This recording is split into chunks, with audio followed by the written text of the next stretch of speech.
If we look at the theme of change, which has to be constant and is very difficult surrounding large, complex institutions, particularly governmental institutions that have a hard time changing. Let's think for a little bit about the UN. We think the UN has essentially two missions. It has a peacekeeping mission and it has a development mission. Those are, at root, those are the two fundamental missions of the UN.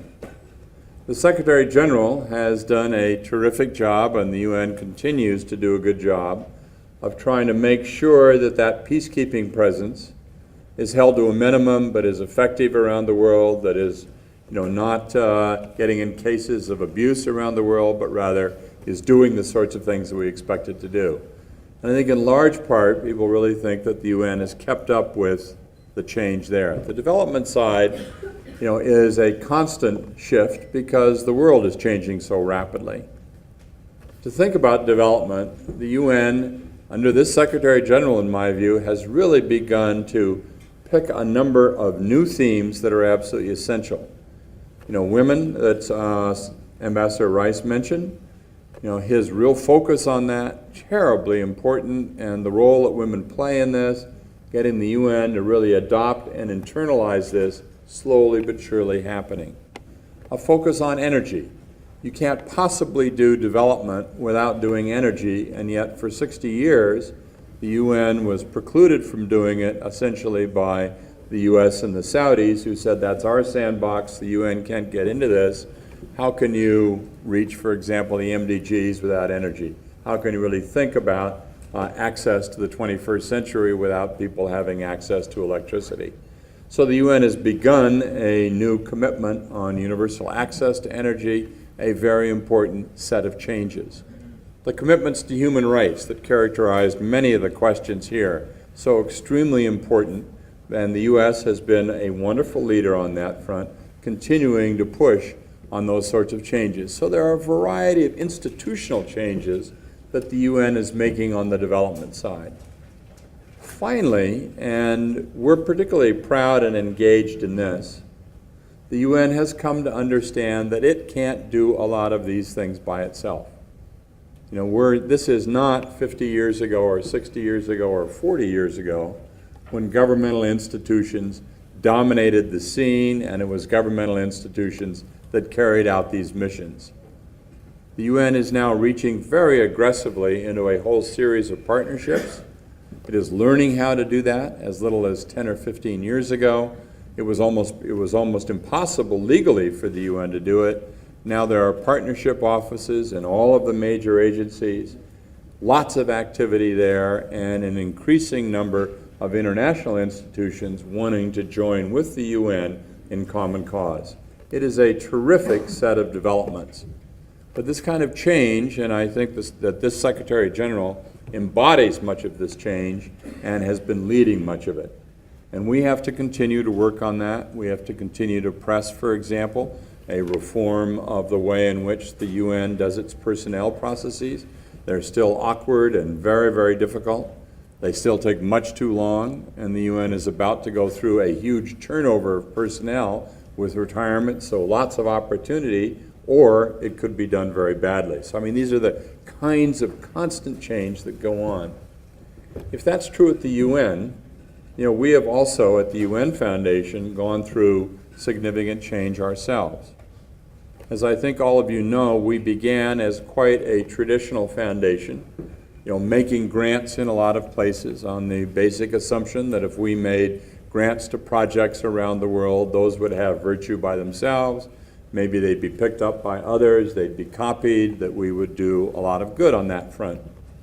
We did that for 3 years, and it wasn't particularly satisfying because the size and scope of the issues that we were looking at were so big, and our small amount of money was so small, and it was as if we were just adding to what was already going on before. Kofi Annan came to us, and I think you've probably heard this story, and asked us if we would please change our strategy and move away from funding a lot of projects to focusing on a few big problems, which he called problems without passports. He said, your greatest advantage at the UN Foundation is that you have some core funding, but more importantly, you have a whole set of relationships. You have a capacity to help us with a lot of management issues that come along, a lot of public affairs issues that come along. These are all terribly important to the success of the UN. So our board really shifted course between years 3 and 5 of the foundation, moving away from project funding to focusing on a few big problems, which, as you have heard, we now call campaigns. The UN Foundation now runs about 10 of these big campaigns, focusing on a problem, putting our resources into that to try to build the initial capacity, finding very senior partners in the public sector and in the private sector and among individuals to come and join the solution of those problems, and really driving that and driving it and driving it. The most successful is, and one of our earliest ones, because it was the one that we began with, really, was the measles campaign, which we undertook in Africa with the Center for Disease Control, the American Red Cross, WHO, and UNICEF. And that has been successful beyond our wildest dreams, almost eliminating measles in Africa, which surprisingly was the greatest child killer in Africa. That program is now spilling out into India. On the health area, we have, as you know, been very close to Rotary, helping Rotary to complete, and we're really close to that. Our board met in Nigeria with some of the toughest areas there last year, very close to the elimination of polio, which would be the second major disease eliminated in the world after smallpox. We're very close to that. Rotary and many others have been strong partners of ours. In the malaria area, many of you have been involved in the malaria bednet campaign. Vodafone, working on the use of mobile technologies, Ambassador Rice mentioned that, for the delivery of health care. These are examples of the kind of campaign, discrete, very large problems, in which we can make the greatest contribution by helping to put that core together and bring a lot of partners into doing that. Kathy Calvin has led a number of very interesting issues with the UN on women, population, and reproductive health, as we have attempted to reach the goal of providing reproductive health care services to the 210 million women and couples in the world who want to have reproductive health care services but can't get them. How do we close that financial gap? How do we make sure that the Cairo Program of Action and UNFPA is really up to speed? How do we help to support an institution? Population and reproductive health issues are, as you know, always difficult politically. How can we be a supporter and a voice and so on? So there are a number of issues in the population reproductive health area, and then in our third area of focus on energy and climate, there's a whole range of things that we are doing there as well. Coupled with that is our constant effort to maintain the U.S. relationship with the UN. And Peter Yo and his very talented staff have been in the Better World campaign, and our partnership with UNA are very much a part of that particular problem. How do we focus our resources, bring other resources in to solve that problem? So we have changed as well over a period of time. We have shifted. As the UN is shifting, we have shifted our focus into how can we best use the scarce resources that have been given to us by Mr. Turner, the guidance of our extraordinary board, and the willingness of so many partners around the world who want to become engaged with the UN, want to become engaged with UN issues. We want to try to make it as easy as possible for them to get in, and we're learning how to do that as well. So final point is, where do you come in? Where does UNA come into this? The changes at UNA are also characteristic of what I would say, is this second decade of change for us.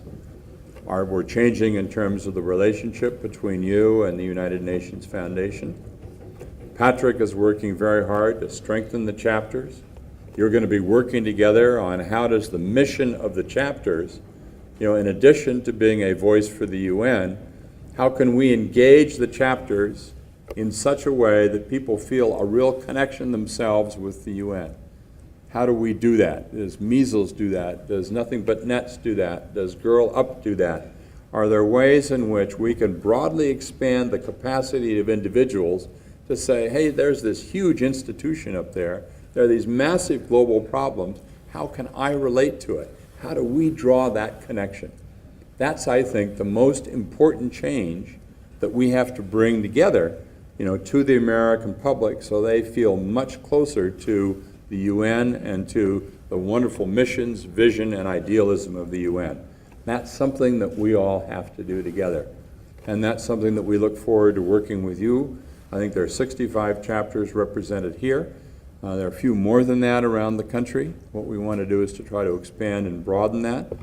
We're particularly eager to use the social media as much as we possibly can, reach to younger people, make a lot of these connections, do a lot of experimentation.